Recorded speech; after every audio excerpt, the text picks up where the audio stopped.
io ho il diritto di offendermi, ho tutto il diritto di offendermi e di andare direttamente dalla committenza che ha fatto questo commissionato questo prodotto per puri interessi economici. Bene, io dico in pubblico, boicottiamole in tutti i modi, perché loro che fanno le cose per soldi, è sui soldi che vanno colpiti.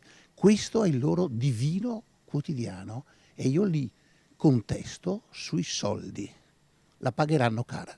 Don Natalino Bonazza, parroco di San Giuseppe in Viale San Marco e vicario foraneo di Mestre, è durissimo sullo spot di una marca di patatine che ha come protagonisti sacerdoti e suore, spot nel quale il prodotto viene dato al posto dell'ostia.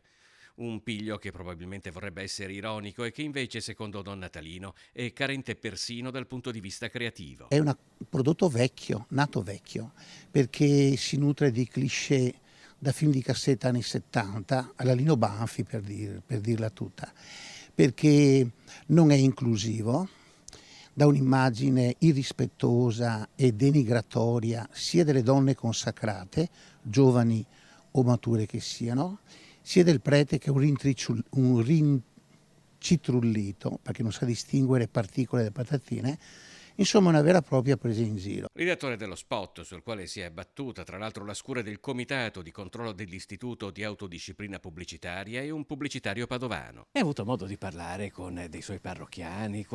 Se questa pubblicità abbia destato simpatia o indignazione? Sono tutti schifati, generalmente tutti schifati. Certo, poi c'è sempre l'intelligentone di turno che deve darmi la sua superiore interpretazione.